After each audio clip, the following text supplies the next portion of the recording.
ಇನ್ನು ರಾಜ್ಯದಲ್ಲಿ ಏರ್ತಾ ಇರುವಂತಹ ತಾಪಮಾನ ಅದರಲ್ಲೂ ಕೂಡ ಕುಂದಾನಗರಿಯಲ್ಲಿ ದಿನದಿಂದ ದಿನಕ್ಕೆ ಬಿಸಿಲಿನ ಝಳ ಏರಿಕೆ ಆಗ್ತಾನೆ ಇದೆ. ಬಿಸಿಲಿನ ಬೇಗೆಗೆ ಜನ ಒದ್ದಾಡ್ತಾ ಇದ್ದಾರೆ. ಬೆಳಗಾವಿಯ ಜನ ಮಧ್ಯಾಹ್ನ 12:30 ವೇಳೆಗೆ ಸುಮಾರು 37 ಡಿಗ್ರಿಗೆ ಏರಿಕೆ ಆಗುತ್ತೆ ತಾಪಮಾನ ಅಂತ ಹೇಳಿ ಅಂದಾಜಿಸಲಾಗಿದೆ. ಸೊ ಏರ್ತಾ ಇರುವಂತಹ ತಾಪಮಾನದಿಂದಾಗಿ ಚೆಕ್ ಪೋಸ್ಟ್ನ ಸಿಬ್ಬಂದಿ ಕೂಡ ಕಂಗಾಲಾಗಿದ್ದಾರೆ. ಯಾಕಂದ್ರೆ ಎಲೆಕ್ಷನ್ ಕೆಲಸ ಬೇರೆ, ಪಾಪ ಅಲ್ಲಲ್ಲಿ ಚೆಕ್ ಪೋಸ್ಟ್ಗಳನ್ನ ಮಾಡಿದ್ದಾರೆ. ಚುನಾವಣೆ ಹಿನ್ನೆಲೆಯಲ್ಲಿ ಗಡಿಯಲ್ಲಿ ನಿರ್ಮಿಸಿರುವಂತಹ ಒಂದು ಚೆಕ್ ಪೋಸ್ಟ್ಗಳು. ಸೊ ಚುನಾವಣಾ ಸಿಬ್ಬಂದಿಯ ಅನುಕೂಲಕ್ಕೆ ಅಂತ ಹೇಳಿ ಅಟ್ಲೀಸ್ಟ್ ಈಗ ಸ್ವಲ್ಪ ಏರ್ ಕೂಲರ್ನ ವ್ಯವಸ್ಥೆಗಳನ್ನ ಕೂಡ ಮಾಡಿಕೊಡ್ತಾ ಇದ್ದಾರೆ. ಪ್ರತಿ ಚೆಕ್ ಪೋಸ್ಟ್ಗಳಿಗೆ ಕೂಲರ್ನ ಜಿಲ್ಲಾಡಳಿತ ವ್ಯವಸ್ಥೆ ಮಾಡಿದೆ. ನಿಜಕ್ಕೂ ನಾವಿಲ್ಲಿ ಅಪ್ರಿಷಿಯೇಟ್ ಮಾಡಬೇಕು. ಯಾಕಂತ ಹೇಳಿದ್ರೆ ಹೆಚ್ಚು ಬಿಸಿಲಿನ ಬೇಗೆ ಇರೋದ್ರಿಂದಾಗಿ ಅಲ್ಲಿ ಏರ್ ಕೂಲರ್ನ ವ್ಯವಸ್ಥೆ ಆಗಲೇಬೇಕಿತ್ತು. ಸೊ ಈಗ ಸದ್ಯಕ್ಕೆ 66 ಚೆಕ್ ಪೋಸ್ಟ್ಗಳಲ್ಲಿ ಮಾಡಿದ್ದಾರೆ ಏರ್ ಕೂಲರ್, ಜೊತೆಗೆ ಸ್ವಚ್ಛ ಕುಡಿಯುವ ನೀರಿನ ಒಂದು ವ್ಯವಸ್ಥೆ. ಅವರುಗಳಿಗೆ ಎಲ್ಲರಿಗೂ ಕೂಡ ಎಲ್ಲ ರೀತಿಯಾದಂಥ ಒಂದು ವ್ಯವಸ್ಥೆಯನ್ನು ಕಲ್ಪಿಸುವ ನಿಟ್ಟಿನಲ್ಲಿ ಜಿಲ್ಲಾಡಳಿತ ಕೂಡ ಕ್ರಮಗಳನ್ನು ಕೈಗೊಂಡಿದೆ. ಸೊ ಅಲ್ಲಿನ ಪೊಲೀಸ್ ವರಿಷ್ಠಾಧಿಕಾರಿಯಾಗಿರುವಂಥ ಯಡಾ ಮಾರ್ಟಿನ್ ಕೂಡ ಆ ಚೆಕ್ ಪೋಸ್ಟ್ಗಳಿಗೆ ಹೋಗಿ ತಪಾಸಣೆಯನ್ನು ನಡೆಸಿದ್ದಾರೆ. ಜೊತೆಗೆ ಜಿಲ್ಲಾಧಿಕಾರಿಗಳು ಕೂಡ ಸ್ವತಃ ಸ್ಥಳಕ್ಕೆ ತೆರಳಿ ಹೇಗಿದೆ ವ್ಯವಸ್ಥೆ ಅನ್ನುವಂಥದ್ರ ಬಗ್ಗೆ ನಿತೇಶ್ ಪಾಟೀಲ್ ಅವರು ಕೂಡ ಪರಿಶೀಲನೆಯನ್ನು ಮಾಡಿದ್ದಾರೆ. ಸೊ ಇದ್ರ ಬಗ್ಗೆ ಈಗ ಅಲ್ಲಿಂದ ಒಂದು ಪ್ರತ್ಯಕ್ಷ ವರದಿಯನ್ನು ನಾವು ಪ್ರತಿನಿಧಿ ಸಹದೇವ್ ಮಾನೆ ಅವರು ನೀಡಿದ್ದಾರೆ. ಬನ್ನಿ ನೋಡೋಣ.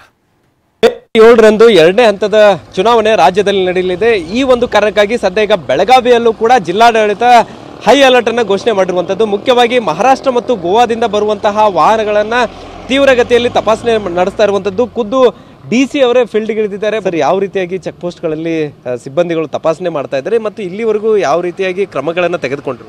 ನಾವು ಮತ್ತು ನಗರ ಪೊಲೀಸ್ ಆಯುಕ್ತರು ಚೆಕ್ಕಿಂಗಿಗೆ ಬಂದಿದ್ದೇವೆ. ನಮ್ಮ ಸಿಬ್ಬಂದಿ ಕೂಡ ಎಲ್ಲ ಚೆನ್ನಾಗಿ ಚೆಕ್ ಮಾಡ್ತಾ ಇದ್ದಾರೆ. ಇಲ್ಲಿವರೆಗೂ ಸುಮಾರು 40 ಲಕ್ಷ ಈಗ ನಮ್ಮದು ಸೀಸ್ ಆಗಿದೆ. ವಿಶೇಷವಾಗಿ ಈ ಸರಿ ಸಿಬ್ಬಂದಿಗಳಿಗೂ ಕೂಡ ಕಾಳಜಿಯನ್ನು ವಹಿಸಿರುವಂಥದ್ದು. ಹೌದು, ಎಲ್ಲ ಮತ್ತು ತುಂಬ ಪಾಪ ಈ ಸುಡು ಬಿಸಿಲಲ್ಲಿ ಅವರು ಕೆಲಸ ಮಾಡ್ತಾ ಇದ್ದಾರೆ. ಅವರಿಗೆಲ್ಲ ಕುಡಿಯೋ ನೀರಿನ ವ್ಯವಸ್ಥೆಯನ್ನು ಮಾಡಿದ್ದೇವೆ, ಏರ್ ಕೂಲರ್ ವ್ಯವಸ್ಥೆಯನ್ನು ಮಾಡಿದ್ದೇವೆ.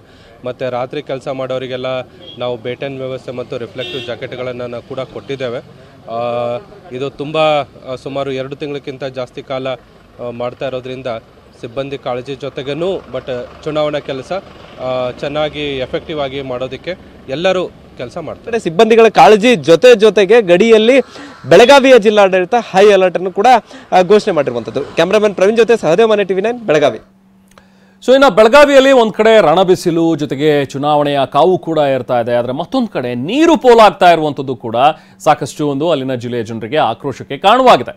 ಯಾಕಂತ ಹೇಳಿದ್ರೆ ಅಧಿಕಾರಿಗಳ ಕಿತ್ತಾಟದಿಂದಾಗಿ ಇಲ್ಲಿನ ಒಂದು ಬ್ರಿಡ್ಜ್ ಕಮ್ ಬ್ಯಾರೇಜ್ ಜಲಾವೃತವಾಗಿದೆ. ನದಿಗೆ ನೀರು ಬಂದಿದ್ರು ಕೂಡ ಬ್ಯಾರೇಜ್ನ ಗೇಟ್ ಅನ್ನ ಎತ್ತಿಲ್ಲ ಅಧಿಕಾರಿಗಳು. ಇಲ್ಲಿ ಸಮನ್ವಯತೆ ಕೊರತೆ ಇಲ್ಲಿ ಎದ್ದು ಕಾಣಿಸ್ತಾ ಇದೆ.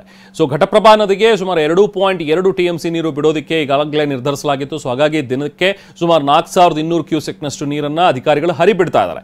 ಹಿಡಕಲ್ ಜಲಾಶಯದಿಂದ ಘಟಪ್ರಭಾ ನದಿಗೆ ಹರಿಸ್ತಾ ಇರುವಂತಹ ನೀರು ಇದು. ಆದರೆ ಸಣ್ಣ ನೀರಾವರಿ ಇಲಾಖೆ ಅಧಿಕಾರಿಗಳ ನಿರ್ಲಕ್ಷ್ಯದಿಂದಾಗಿ ಸುಣಧೋಳಿ ಮತ್ತು ಮೂಡಲಗಿ ಬ್ರಿಡ್ಜ್ ಕಮ್ ಬ್ಯಾರೇಜ್ ಇಲ್ಲಿ ಜಲಾವೃತವಾಗ್ಬಿಟ್ಟಿದೆ. ಸೊ ಹಾಗಾಗಿ ನೀರು ಪೋಲಾಗ್ತಾ ಇದೆ. ಇಲ್ಲಿ ನೀರು ಹರಿದು ಹೋಗೋದಕ್ಕೆ ಅನುವು ಮಾಡಿಕೊಡ್ಬೇಕಾಗಿದ್ದಂತಹ ಅಧಿಕಾರಿಗಳು ಗೇಟ್ ಅನ್ನ ಎತ್ತದಲ್ಲೇ ಇಲ್ಲಿ ತಾರತಮ್ಯವನ್ನು ಮಾಡ್ತಾ ಇದ್ದಾರೆ, ನಿರ್ಲಕ್ಷ್ಯವನ್ನ ತೋರ್ತಾ ಇದ್ದಾರೆ ಅಂತ ಹೇಳಿ ಅಧಿಕಾರಿಗಳ ವಿರುದ್ಧ ಜನ ಕೂಡ ಆಕ್ರೋಶವನ್ನ ವ್ಯಕ್ತಪಡಿಸ್ತಾ ಇದ್ದಾರೆ. ಕುಡಿಯೋದಕ್ಕೆ ನೀರಿಲ್ಲ, ಜಾನುವಾರುಗಳಿಗೆ ನೀರು ಸಿಗ್ತಾ ಇಲ್ಲ, ಬಟ್ ಇರೋ ನೀರನ್ನ ಈ ರೀತಿಯಾಗಿ ಪೋಲ್ ಮಾಡ್ತಾ ಇದ್ದಾರೆ ಅಂತ ಹೇಳಿ ಆಕ್ರೋಶ ವ್ಯಕ್ತವಾಗಿದೆ.